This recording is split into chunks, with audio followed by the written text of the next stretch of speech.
My name is Clara Hart, and this is the night I stopped pretending that I was fine. It was early winter, that gray, breathless kind of cold that crawls under your skin no matter how many blankets you hide beneath. The wind had been howling for hours, scraping across the windows like fingernails on glass, the kind of night that makes every sound echo twice, once in the air and once inside your head. I was sitting on the couch with a cup of tea I wasn't drinking, staring at the wall across from me. The television flickered silently, running through some movie I wasn't watching. I had left it on for noise, because silence, real silence, was too much. You'd think I would have grown used to it by then. The empty rooms, the quiet, the absence of footsteps that used to trail through the house. But loneliness doesn't work like that. It doesn't fade, it hums. It lingers in corners, breathing when you do. That night, it was loud. I had moved to this old cottage 2 months earlier, after the divorce. Everyone called it brave, moving away from the city, away from memories. They said it was a chance to start over, but starting over feels less like freedom and more like being haunted by the sound of your own thoughts. It was sometime past midnight when I heard it, a sound against the porch, faint at first, almost lost beneath the wind. Then again, louder. I froze, tea halfway to my lips. It wasn't the creak of wood, not the usual shifting of old boards in bad weather. This was different, deliberate. A low whine followed. Something alive. For a heartbeat, I didn't move, just listened. Then the sound came again, a scratching, tentative but desperate, right at the front door. I set the mug down and stood, my heart stumbling in my chest. Every childhood instinct whispered, "Don't open it." Every adult instinct whispered, "It's probably nothing." But loneliness. Loneliness has a voice of its own, and mine said, "Go see." The hallway light flickered as I stepped closer to the door. I pulled my cardigan tighter around me, listening. The scratching stopped. For a moment, there was only the storm, the wind pressing against the glass, the distant rattle of branches outside. Then softly, almost too soft to hear, came another sound. A whimper. I hesitated, hand on the knob. When I opened the door, the cold hit me first, a rush of air that stole the breath straight out of my lungs. And then I saw him. A dog. He stood there on the porch, soaked to the bone, his fur plastered against his ribs, his eyes wide and shining in the dim light.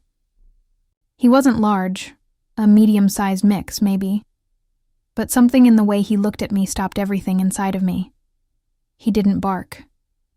Didn't move, just watched me trembling. "Hey," I whispered.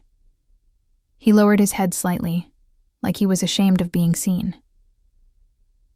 My first thought was to close the door, to pretend I hadn't opened it. This wasn't my problem. I didn't have space. Not in this house. Not in my heart. But he looked up again, and I saw something in his eyes that felt like recognition. Not of me. Of the feeling. The same loneliness I'd been drowning in. "Come on," I said softly, stepping aside. "You can come in." He hesitated for only a second before crossing the threshold. The smell of rain filled the house as he shook himself, water spraying across the entryway. I didn't even care. Up close, I could see he was older than I thought. Gray around the muzzle, a scar cutting through one ear. His tail wagged once, slow and uncertain, like he wasn't sure if it was allowed. "Let's get you dry," I murmured, heading to the linen closet for an old towel. He followed me, not too close, but close enough that I could hear his paws against the floorboards. When I turned back, he was sitting neatly in the hallway, waiting. I knelt and began to rub him down, careful not to startle him. He stood perfectly still, eyes half closed, breathing softly as I worked. His fur was coarse under the towel, cold against my hands, but beneath it, I could feel the slow, steady rhythm of his heartbeat. When I finished, he sat there dripping and silent, watching me. "Where did you come from?" I asked, no collar, no tag. He just blinked, head tilting slightly. "Well," I sighed, "you can stay for tonight. I should have put him in the kitchen, maybe the mudroom." somewhere with tile. But when I turned to leave, he followed, quiet as a shadow. By the time I reached the living room, he'd already curled up beside the couch. I smiled despite myself. "All right," I whispered. "Just for tonight." Sleep didn't come easy.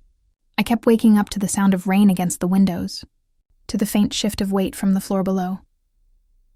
Every time I looked down from the couch, he was there.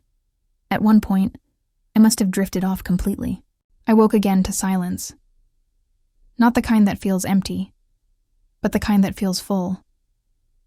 He'd moved closer, his head resting against the couch cushion. His eyes were open, glowing faintly in the light from the window.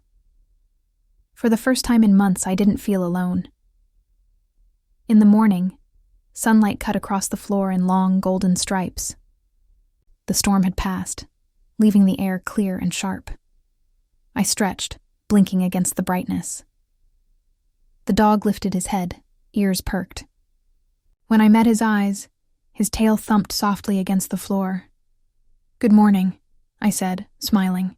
"You're still here." He yawned, stretching out his front legs before sitting up straight, waiting for what came next. I made breakfast. Toast for me, eggs for him. When I set the plate down, he waited until I nodded before eating. There was something strange about him.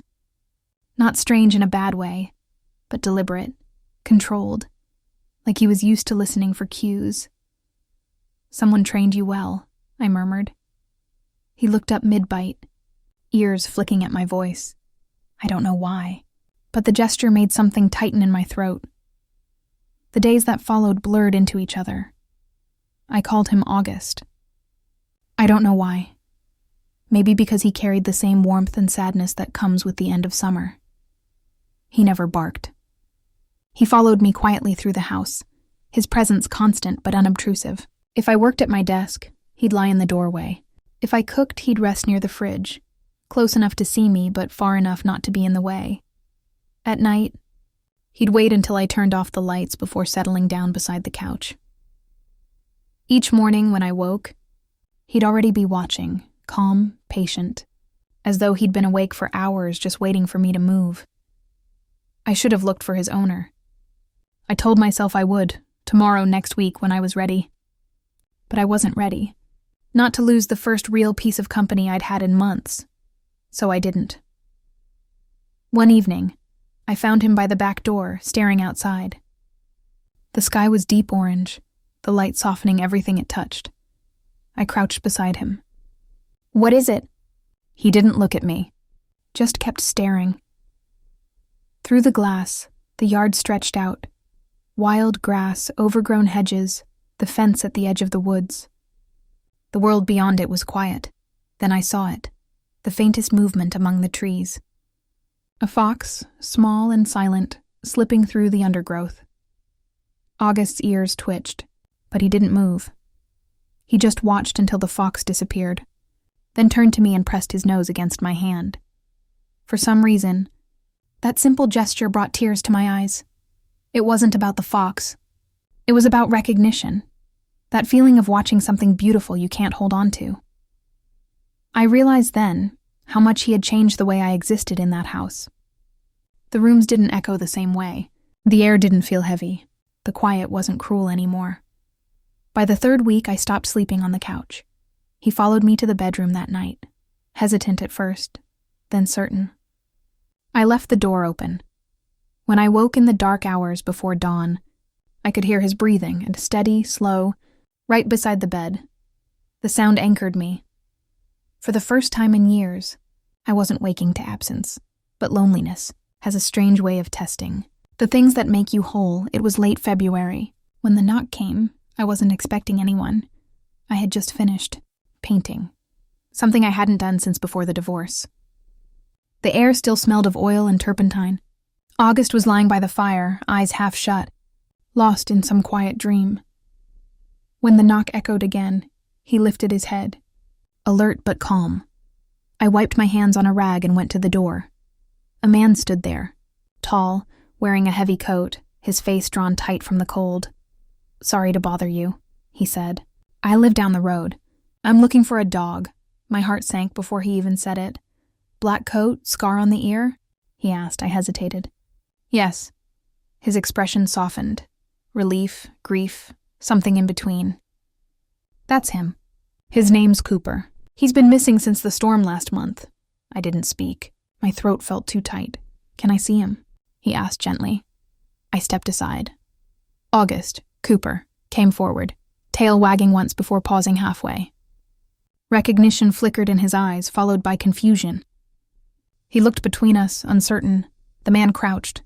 Hey, boy, he whispered. You found someone to take care of you, huh? The sound of his voice broke something in me, because it wasn't fair. I had known deep down that he belonged to someone, but I'd let myself believe that maybe, just maybe, fate had left him for me. The man looked up. You must have taken good care of him. I forced a smile. He took care of me, actually. That night, after they left, the house felt hollow again. I sat on the floor by the fire, staring at the empty space where he used to sleep. The air smelled of him. Rain, grass, warmth. And I cried. Not because I'd lost him, but because of what he'd given me in such a short time. He'd reminded me how to feel again, how to open the door when something good came knocking. And for the first time since Daniel left, I wasn't afraid of being alone, because loneliness had changed shape. It wasn't an absence anymore. It was a memory, one shaped like a dog who walked into my house because I let him in, and somehow, that felt like enough. The next morning, the light looked different. It wasn't the warm, golden glow that used to pour through the kitchen window when August was here. It was flat, gray, thin, the kind of light that makes dust look heavier in the air. I made coffee and sat in silence, staring at the empty space near the fireplace where his blanket still lay. The floor creaked once, and I caught myself looking up, expecting him to walk in. But there was only the hollow hush of the house answering back. It's strange how fast someone, can weave themselves into your daily rhythm, and how abruptly that rhythm stops when they're gone. The day passed slowly. The hours felt stretched. Every small sound pulled at me. The wind at the window, the faint hum of the refrigerator, even the sigh of the kettle. I tried to paint again, but the canvas just stared back blankly. By afternoon, I gave up pretending to work. I walked the house instead, room to room, touching things I hadn't noticed before. The curve of the door handle, the faint scratches on the floorboards near the front door where his claws had clicked that first night. When I reached the porch, I stopped. The wind outside carried a softness, like the world was trying to apologize for something it didn't mean to take away. I sat on the steps, pulling my sweater tighter, and whispered his name into the quiet. August. It vanished into the air as if the trees swallowed it. 3 days later, the man came back. I was in the yard, raking leaves that didn't need to be raked, when I saw him walking up the path. He carried a small leash in one hand. Hi, he said, stopping a few feet away. I'm sorry to bother you again. I wiped my hands on my jeans. It's okay. How's Cooper? He smiled faintly. He's okay. A little quieter than usual. Keeps waiting by the door every evening. Guess he's still adjusting. I swallowed. Yeah, I get that. He looked at me for a long moment, then said, He really took to you, didn't he? I shrugged. Maybe we just needed each other at the same time. He nodded. The wind moved between us, carrying the faint rustle of dry leaves. Then, as if remembering something, he reached into his jacket pocket and pulled out a folded envelope. I wanted to give you this. What is it? He smiled gently. Just something to say thank you. I opened it after he left. Inside was a photograph. August, sitting on the man's porch, eyes half closed in sunlight. On the back, a note. He looks at the door every night around 9:00. Maybe that's when he was used to hearing you move. Thought you'd want to know he's okay. Michael. I pressed the picture to my chest, eyes burning. 9:00. He still waited. That night, when the clock struck 9, I found myself by the door. I didn't open it. I just stood there, listening to the quiet, imagining him somewhere out there, doing the same. 2 hearts, waiting across distance, remembering the same rhythm. Weeks passed like that. I started walking the old trails behind the house again, the ones August used to follow.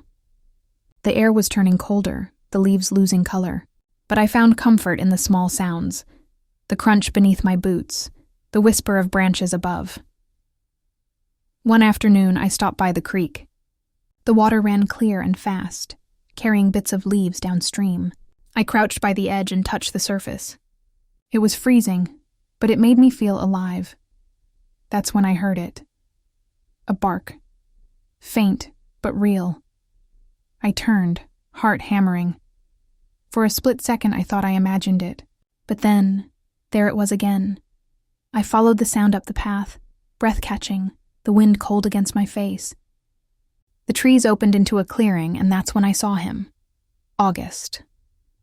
Standing near the edge of the woods, looking right at me. For a moment, we both froze, then his tail moved once, slow, deliberate, like the world was holding its breath. "August," I whispered. He barked softly, took a step forward, and that was all it took for me to drop to my knees. He ran the rest of the way, pressing into me with a force that nearly knocked me over. His fur smelled of rain and earth. His heartbeat thundered against my chest. I didn't realize I was crying until I felt his tongue on my face, licking the tears away. "You came back," I murmured, my voice breaking.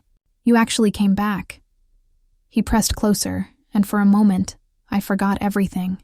The house, the man, the loneliness. There was only this, the sound of breath, the feeling of being found again. I walked him back toward town, afraid and hopeful all at once.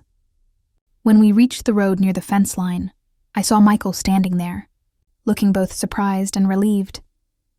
"Guess he found you," he said with a small laugh. I nodded, unable to speak. Michael crouched down, resting a hand on August's neck. "You really like her, huh?" August looked between us, tail swishing, caught between two homes that had somehow become one story. "I think," Michael said softly. "Maybe he's trying to tell us something." We stood there for a while, none of us moving. Then he looked up. "Would you like to come by sometimes? He seems to miss you. I'd feel better knowing he gets to see you." I hesitated. "You mean it?" He smiled. "I think you two saved each other. Doesn't seem right to separate that completely." I didn't realize how much I'd needed to hear that, until my chest ached with relief. "Thank you," I whispered. August barked once, as if seconding the decision. The visits began the next week. I'd walk to Michael's small house on the edge of town, and August would meet me halfway down the path. Every single time. He'd run full speed, ears flapping, joy spilling out of him like sunlight. We'd spend the afternoons together, sometimes walking, sometimes just sitting in the yard while he napped beside us. Michael would bring lemonade or coffee when it was cold, and we'd talk about nothing and everything. He told me about his wife, how she'd passed 2 years ago. About how Cooper, August, and had been her dog first. How the silence after she was gone had nearly swallowed him whole. I listened, because I understood. And somehow, through that shared quiet, something gentle began to take shape.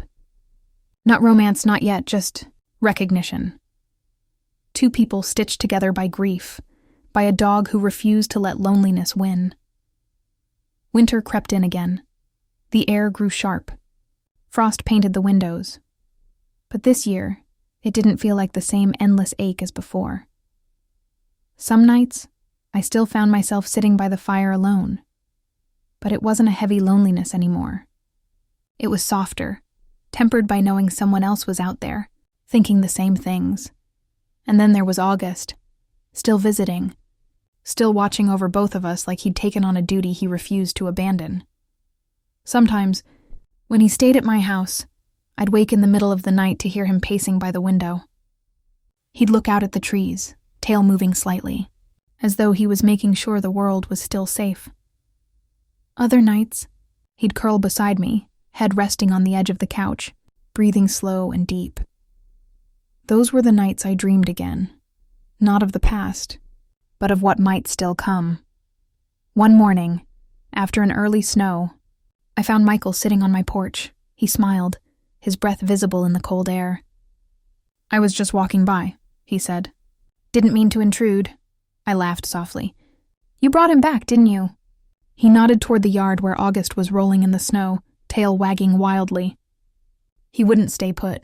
Figured it was easier to give in. We both watched him for a while. Then, quietly, Michael said, "You know, I think he feels like he has two homes now, and maybe that's okay." I turned toward him. "You're not jealous?" He shook his head. "No, just grateful." Something about the way he said it, soft, honest, made my chest tighten. We talked for hours after that. The kind of conversation that wanders easily between laughter and silence. When he finally stood to leave, the world had gone silver with dusk. August followed him halfway down the road before stopping and glancing back at me. "Go on," I said. "You'll come back tomorrow." He barked once, then ran after Michael. I watched them disappear down the path, the snow swallowing their footprints as they went. That night, the wind howled again. I couldn't sleep. I sat by the window, the same place where this whole story had started, and let the memories wash over me. The storm, the knock, the moment I'd opened the door.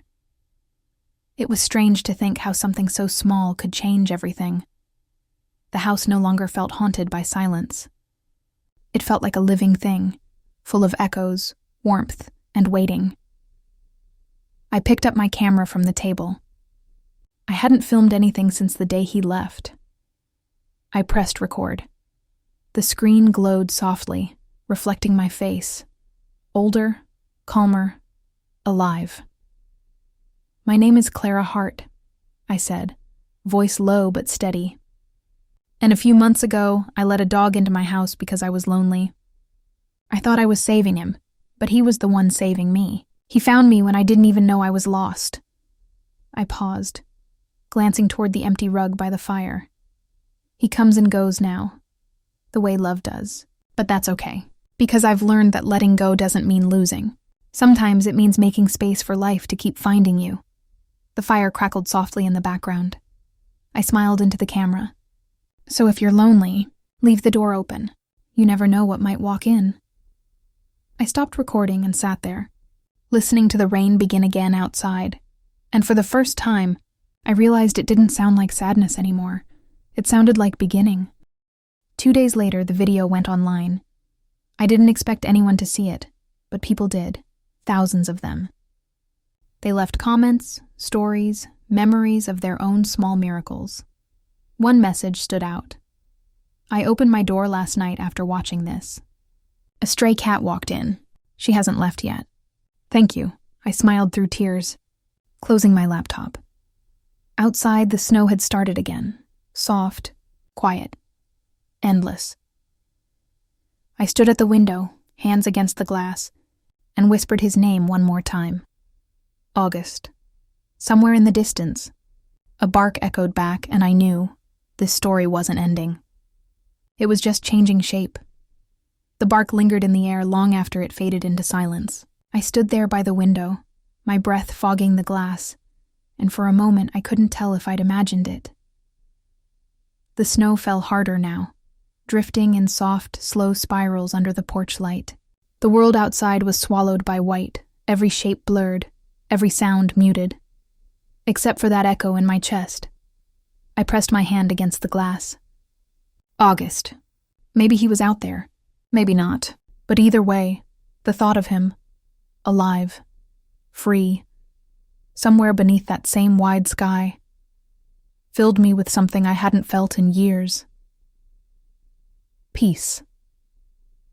The next morning, the world glowed. The storm had passed, leaving the air sharp and clear. The trees wore a thin coat of frost that glittered in the light.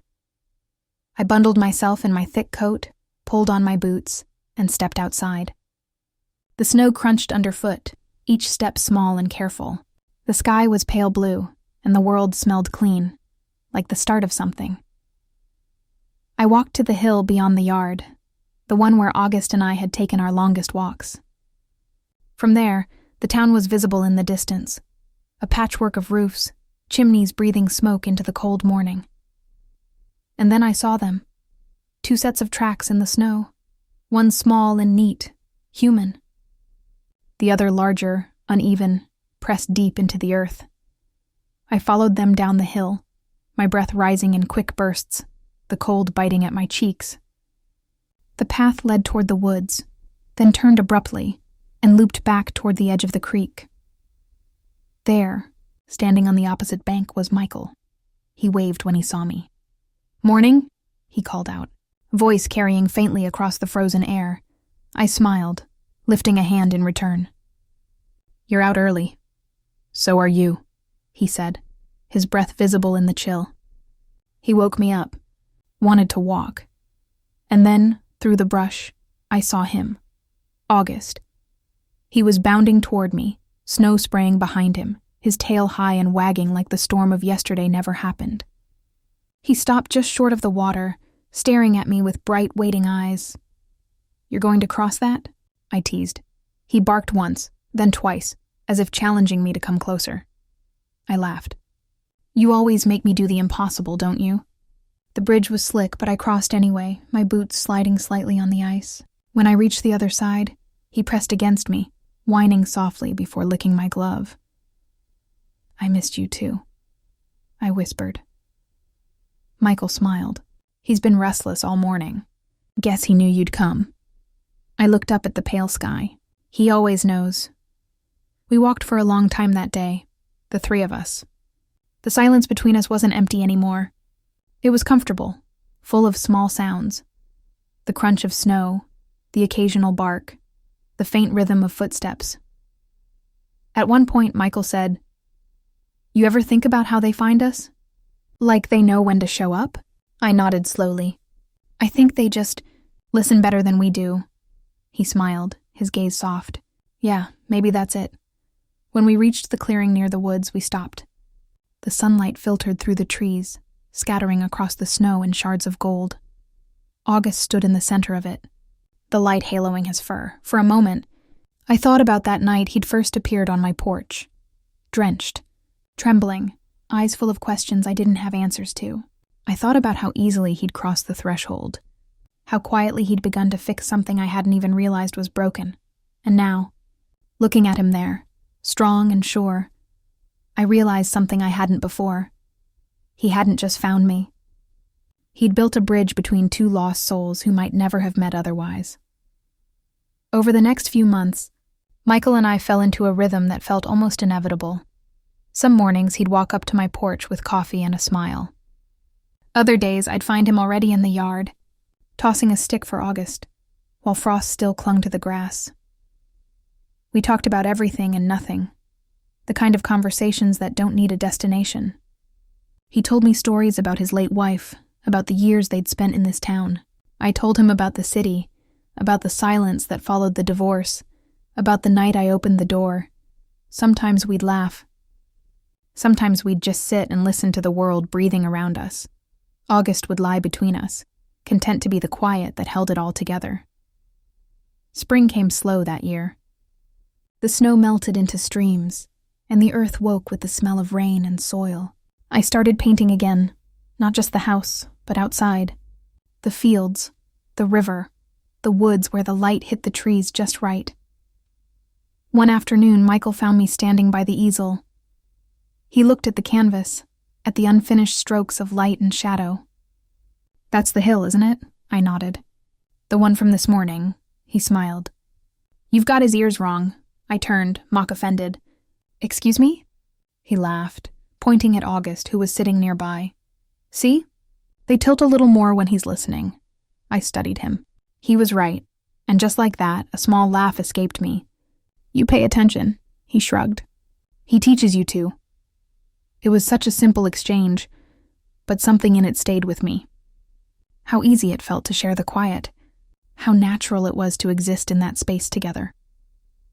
A few weeks later, Michael brought over an old camera, one with film instead of memory cards. "I thought you'd like this," he said, placing it in my hands. "I used to use it years ago. It's still got a few shots left." I turned it over carefully, feeling the weight of it. "It's beautiful," he grinned. "Go on, take one," so I did. I lifted the camera and snapped a picture of him and August sitting on the porch steps. The click was soft, satisfying. The photo would take days to develop, but that didn't matter. Some moments didn't need to be instant. Some things were better when they lingered. That summer, everything bloomed. The air was thick with warmth, the fields bursting with color. Life returned to every corner of the valley, and for the first time in a long time, I felt like I belonged in it. August seemed younger somehow, rejuvenated by the sun. He'd chase butterflies across the yard, tumble through wildflowers, bark at nothing in particular. Michael said he hadn't seen him this happy in years. One evening, after dinner on the porch, the light fading into orange, Michael turned to me. "You ever think about moving back to the city?" I shook my head. "No, I think I found what I was looking for." He nodded, eyes distant. "I used to think I'd leave too after she passed. But this place holds too much of her. Now it feels like it's giving some of it back." We fell quiet again. The only sound was the crickets and August's soft panting at our feet. Then Michael said something I wasn't expecting. "I think she would have liked you." The words landed softly, like a leaf falling. I didn't know what to say, so I just smiled. "Maybe she sent me," I whispered. He looked at me, eyes shining in the half-light. "Maybe she sent him," he said, glancing down at August. I followed his gaze. The dog was watching us both, ears perked, tail still. Like he understood. Maybe he did. That night, after they went home, I couldn't sleep. I walked through the house, each room familiar but different now. It wasn't an echo chamber anymore. It was alive. I stopped by the front door, the same one I'd opened that stormy night months ago. The wood still carried faint scratches from his claws. I traced them gently, remembering how afraid I'd been, how lonely, and how one simple act, opening a door, had rewritten everything that followed. I whispered into the quiet, "Thank you." Time moved differently after that. The months melted into years. Seasons circled and returned, each one marking another layer of life rebuilt. The garden grew wild. The house filled with light. Michael and I grew closer, not in the way of grand gestures, but in the steady, easy way two people fit around what's already there. We never talked about what it was. We didn't need to. It was enough. August aged with us. His steps grew slower, his muzzle wider, his eyes softer. But his spirit, that quiet, unshakable loyalty, never dimmed. Some evenings, he'd sit by the porch steps, watching the horizon, as if waiting for something only he could see. Maybe he was remembering too. The last summer we shared together was warm and endless. The days stretched long, the sunsets bled into the hills like watercolor. One night, the air heavy with the smell of rain, I found August lying by the window. He looked up when I entered, tail flicking weakly. "Hey," I whispered, kneeling beside him. "You okay?" He blinked slowly, resting his head on my lap. His breathing was shallow but peaceful. Michael joined me a few minutes later, sitting quietly beside us. We stayed there through the night, the storm moving outside, the air humming with the rhythm of rain. When morning came, he was gone just like that, quiet, gentle, whole. I buried him on the hill behind the house, the one he'd loved most. Michael built a small wooden marker, and I painted his name across it in soft gold letters. We planted wildflowers there, the kind that bloom in every season, no matter the weather. And sometimes, when the wind moves just right, the petals shift in waves that look almost like fur. It's been a year now. I still live in the same cottage. Michael still comes by with coffee every morning. The world keeps moving, the seasons keep turning. But some nights, when the rain begins to fall, I still leave the door slightly open. Just a habit, I tell myself, a way of remembering. Because even though he's gone, I still feel him in the wind, in the quiet, in every small act of kindness that finds its way into my days. He taught me what it meant to open a door. He taught me that love isn't about holding on. It's about letting something change you and trusting it will stay, even when it leaves. Sometimes when I paint now, I see him in the colors, in the golden streaks of light across the sky, in the dark lines that give shape to everything, bright. And I smile, because the story didn't end when he left. It became something else. Something that lives in every heart that dares to open its door. My name is Clara Hart. And once I let a dog in because I was lonely. I thought I was saving him, but really, he was saving me.